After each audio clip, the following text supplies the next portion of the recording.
Abang ni hantar cerita sekali dengan gambar hantu. Tapi sayanglah kan, dalam gelap kan. Apa cuba belek tengok gambar ni. Tengok pelan-pelan kan. Nampak lah kan macam satu rupa yang huduh tau. Badi pun dah belek jugalah dua gambar ni. Betul, macam dia tau. Tapi itulah dalam gelap dia kan, yang dia berani tunjuk makhluk ni. Jadi cerita ni kan, daripada abang yang nama Syahrul Effendi. Yang ni daripada Facebook ni dia hantar. Hampa cuba tengok tarikh bila dia hantar. Lama tak lama kan. Ni baru nak cerita ni. Tapi ada juga kan yang hari ni hantar, esok lusa nak dah cerita disiarkan. Nampak cerita ni? Bila baru Madi boleh cerita? Baik, kita mula lah macam mana abang Syahrul Effendi ni cerita.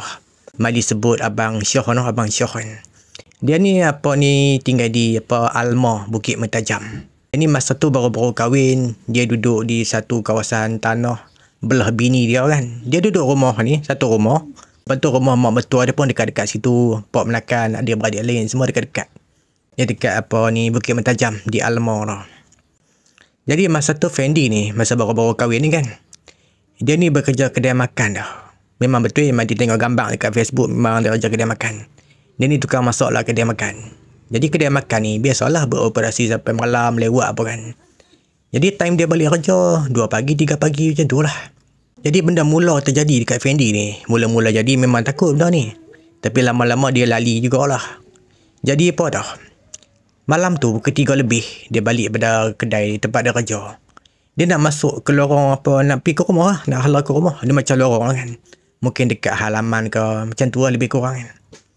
Jadi ada satu makhluk ni kan. Tu Fendi kata dia macam tembus bayang tau. Macam transparent lah. Makhluk ini hitam. Benda tu main nak melanggar Fendi tau. Buat apa tau? Dia lompat pada motor. Biar motor tu balik. Tu dia lari masuk rumah. Masa tu dekat dengan rumah. Lorong nak ke rumah kan. Dia masuk tu dalam rumah. Duduk bertenang saat kan. Sebabkan benda ni kali pertama jadi. Memang takut lah. Dia duduk saat dalam rumah bertenang apa. Agak-agak dah lega sekian. Baru dia keluar pergi ambil motor dia. Bukan apa. Kalau tinggal motor. Esok orang tanya. Ni motor siapa ni? Macam kenal ya. Pasal apa tinggal macam ni? Takkan abang lari jumpa hantu kan? Malu lah. Jadi selepas berapa jam lah yang Fendi pergi ambil balik motor dia. Yang dia lepas tadi kan. Lompat terus berlari. Masuk dalam rumah. Dan selepas tu pula kan.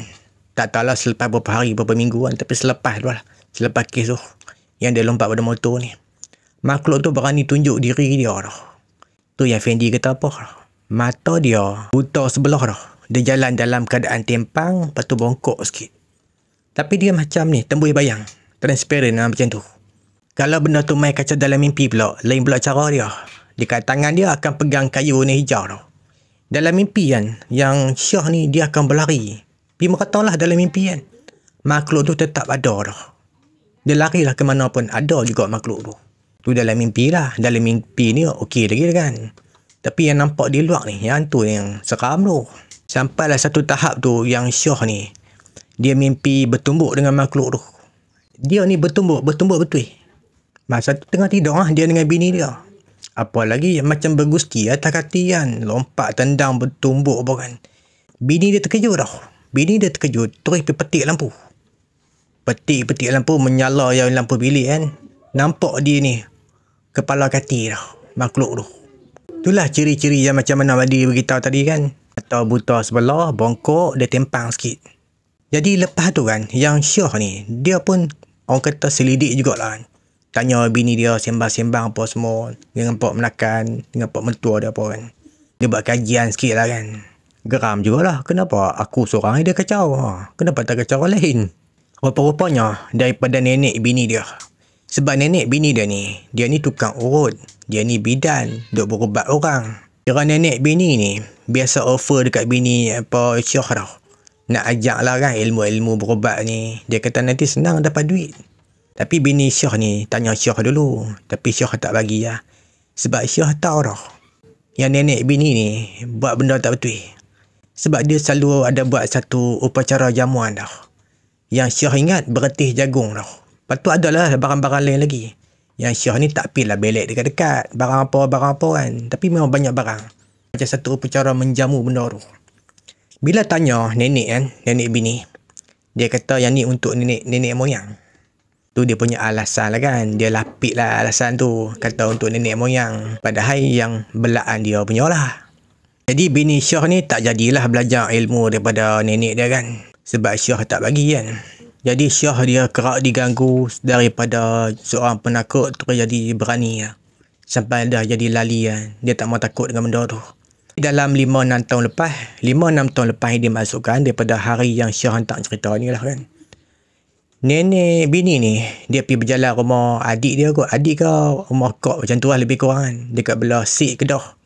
Kira dia duduk sana kan. Masa dia duduk di Sik tu, dia sakit dah. Kira orang kata macam uzok lah kan. Memang ke hospital lah masa tu. Masa nenek sakit ni. Nenek bini sakit ni. Kira masa tu doktor panggil lah. Suruh mai tengok macam mana keadaan kan. Daripada pukul 8 malam sampailah pukul 2 pagi. 2 pagi tu nenek bini meninggal dah. Tapi sebelum meninggal tu, yang Syah perasan, pak mentua dia, orang yang paling dekat dengan nenek dah. Kira masa tu sembang berbisik-bisik je. Rupanya, pak mentua ambil dah apa yang ada dekat nenek tu. Sebelum dia meninggal tu. Dan selepas nenek bini meninggal, pak mentua ambil benda tu, mula senyap lah gangguan dia dah. Tak kacau dah lah, buat sementara lah kan. Lama lepas tu, dia main pula dah. Jadi macam mana dah? Masa tu pukul 4 pagi dah. Yang Syah dengar di belakang rumah dia. Belakang rumah ada kandang ayam, lau ayam. Jadi ayam duk bunyi bising-bising dah. Jadi dia dah sangka mungkin ulang sarwa ke nak makan ayam, musang ke kan. Jadi dia buka pintu, pilah tengok kat kandang ayam. Dia pun cari-cari belik-belik suluh-suluh kan. Rupanya makhluk tu ada kat situ. Dah terpacak dah depan Syah. Nak tunggu apa lagi? Tengok je lah. Masa tu dia dah dapat ambil gambar dah. Ni gambar yang dia share ni. Tapi itulah ni pun gambar dalam gelap kan. Tapi nampaklah ciri-ciri makhluk halus kan. Rupa nampak hodoh sikit, bentuk badan dah nampak jugalah. Kalau sebelum-sebelum tu dia menyerupai orang tua lah kan. Orang tua bongkok, orang tua tempang lah kan. Dia berupa jadi nenek lah kan. Tapi masa kat lau ayam tu dia tunjuk rupa yang hodoh lah. Tapi kat sini Syah tak cerita lebih-lebih. Dia buat apa? Dia berlawan kan dengan makhluk tu kan. Tak pun.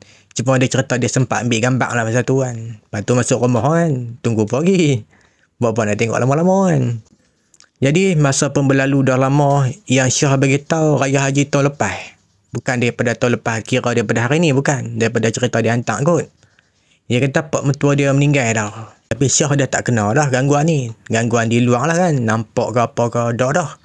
Tapi dalam mimpi tetap kena kacau. Tapi orang kata jarang sangat lah kan.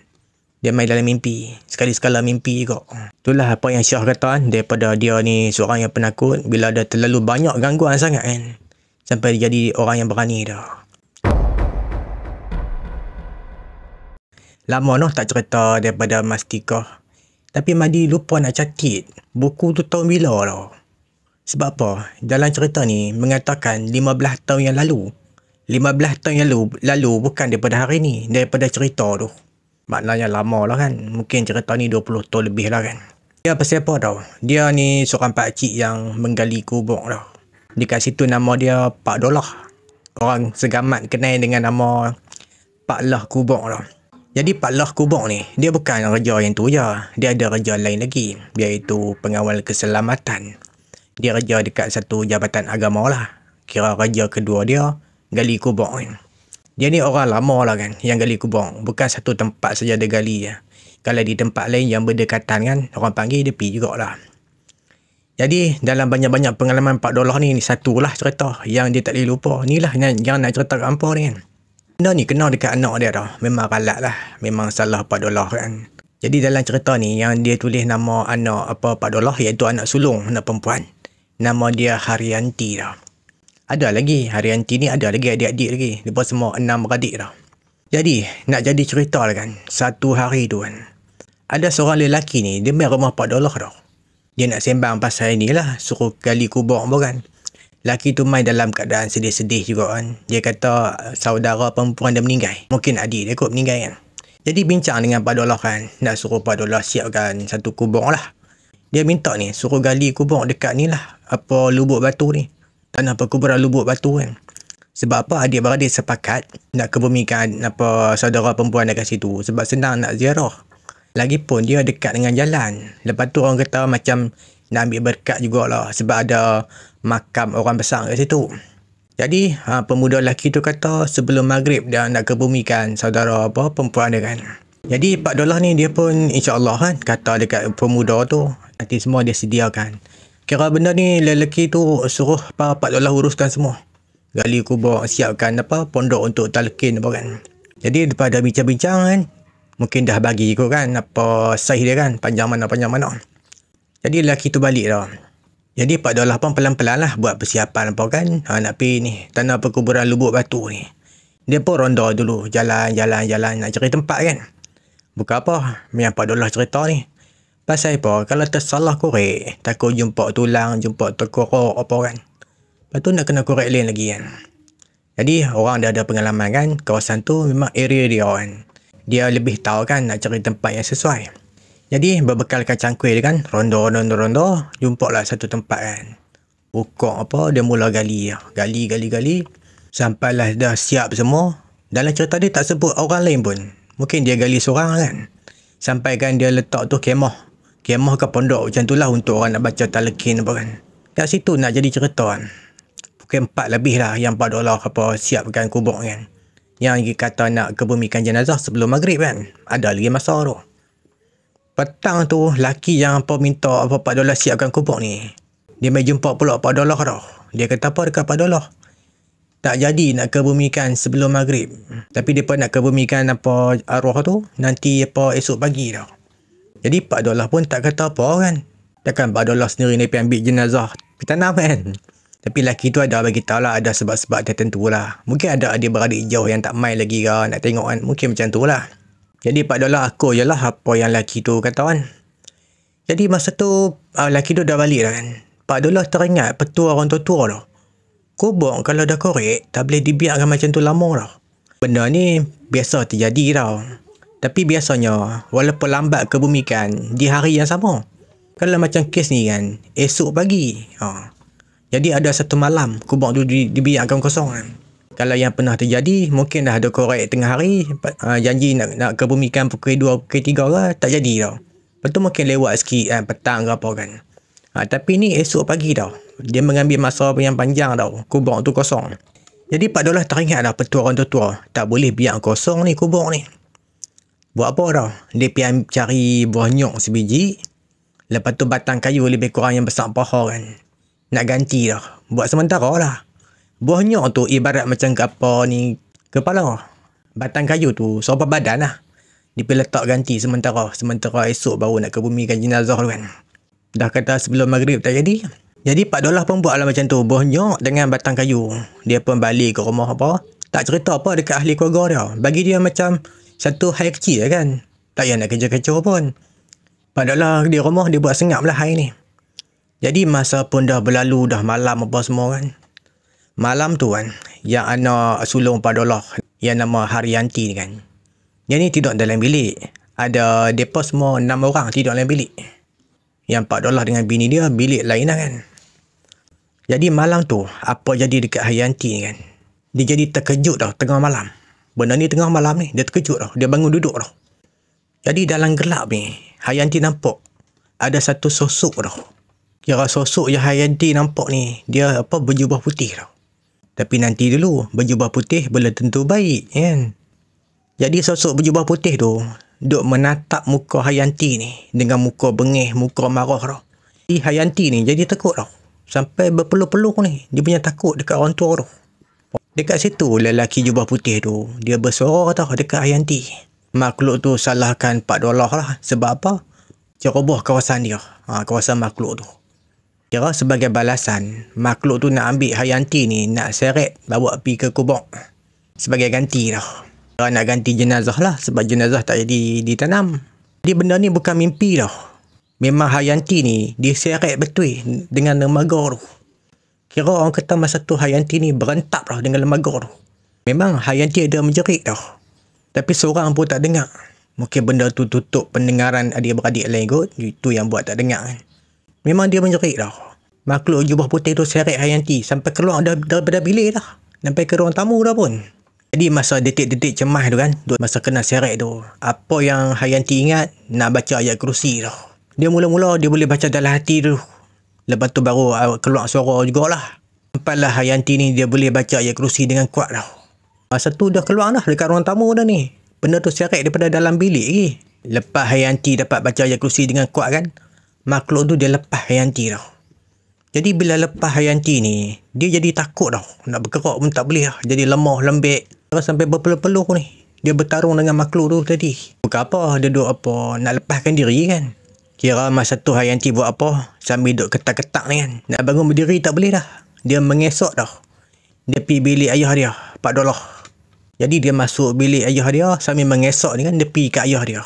Dia gerak lah ayah dia, Pak Dolah ni. Pak Dolah dah sedang kan. Jadi Hayanti ni dengan nada yang sedih, teriak-teriak apa kan, dia cerita dekat Pak Dolah dah.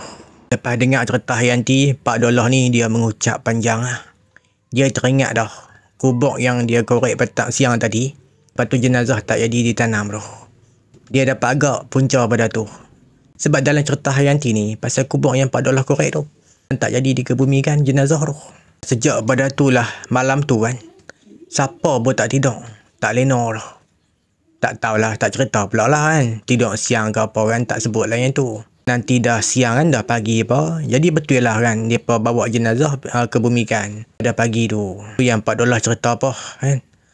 Hayanti ni jadi trauma dah. Biasa benda yang berlaku waktu tidur ni, biasanya mimpi kan. Atau kena tindih hantu. Tapi ni tak, dia kena seret betul dah. Jadi trauma tau Hayanti ni. Tapi Pak Dolah dia tahu dah sebab tu lah pasal kubur kan. Tapi dia tak cerita pun dekat anak dia ke, dekat bini dia. Dia buat senyap ya kan. Kira sampai ke sudah, Pak Dolah senyap ya. Yang pasal kes kubur tu.